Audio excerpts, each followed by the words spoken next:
Understanding Absolute Wonder Woman. Introduction. Stripping away the privilege. When we think of Wonder Woman, we traditionally think of a princess. We think of a champion born into a pristine matriarchal paradise, stepping into our flawed world with a golden lasso, backed by authority of gods and the unyielding privilege of state-sanctioned hope.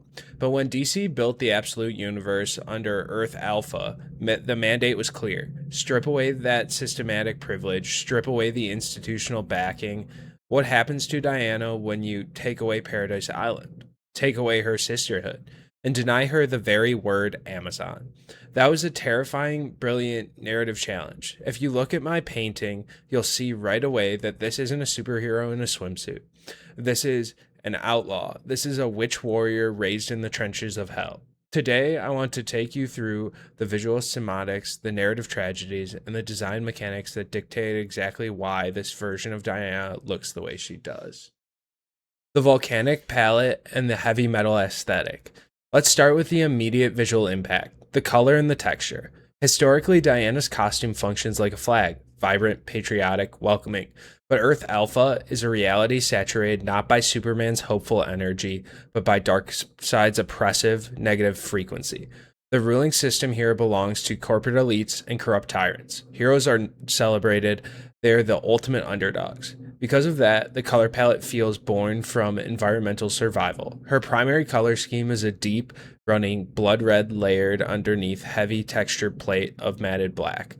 The artistic concept here is cooled volcanic rock sitting directly on top of active flowing lava.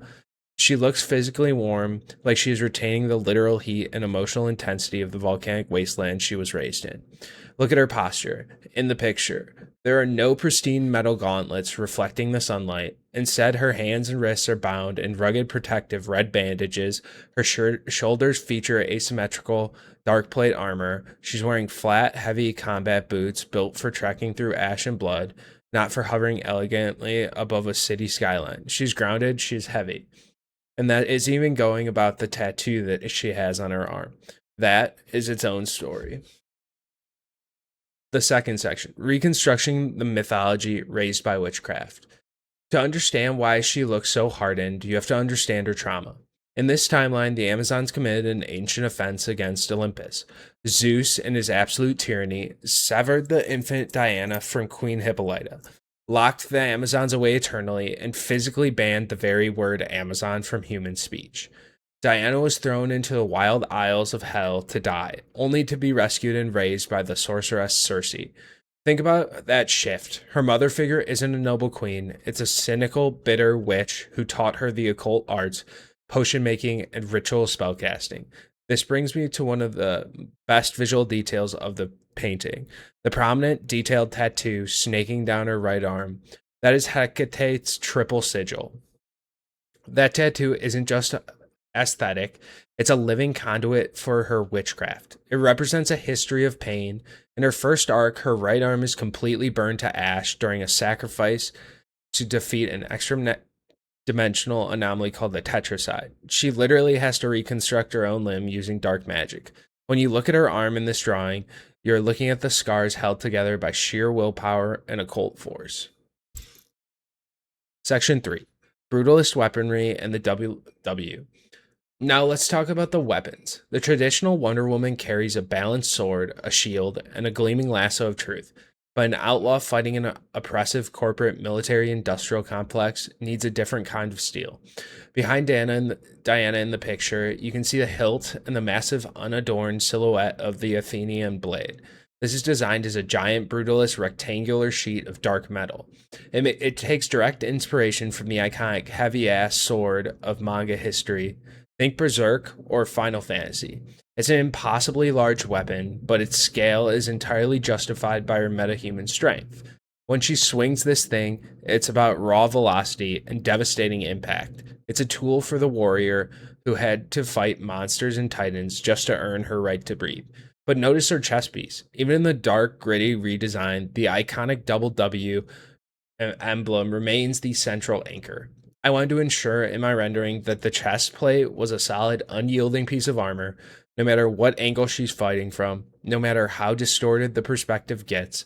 In the heat of the battle, That emblem remains completely stable and structurally visible. It's her line in the sand. It's the one symbol of unyielding justice in a world that has completely lost its way. Section 4. A new vocabulary of heroism. What writer Kelly Thompson and the creative team really wanted to explore with this era of DC is a deeper existential question. Can someone trained entirely in the darkness still choose to fight for the light? When you look at Diana's strong, distinct Greek facial features, her messy, voluminous dark hair, and her intense red eyes in the picture, you aren't looking at an untouchable icon. You're looking at someone who knows loneliness. She was denied her paradise, raised by an ancient enemy, and her magic carries a literal entropic cost to the universe every time she uses it. Yet, despite having every reason to become a monster, she chooses compassion. She rescues Steve Trevor from hell. She builds the Heroine, a sanctuary for mythological outcasts and anomalies. She aligns herself with other decentralized underdogs like Bruce Wayne and Kal-El to form a small chaos against a corrupt global order. Her heroism isn't a effortless byproduct of the perfect upbringing. It is difficult, painful, deliberate choice made every single day. Conclusion. Hope is the underdog. Ultimately, capturing absolute Wonder Woman in this piece wasn't about making her edgy for the sake of it. It was about making her struggle feel completely earned. By stripping away her privilege, we find her core. She doesn't fight because she's an ambassador of a great nation. She fights because she knows what it's like to be cast aside, and she refuses to let the innocent suffer the same fate. She's a survivor, a rebel, and a witch warrior. That is why she wears volcanic armor. That is why she carries a slab of iron for a blade. And that is why, in a universe dominated by darkness, she's the ultimate underdog. Thanks for watching. Let me know what you think of my take on her design in the comments below. I'll see you in the absolute universe.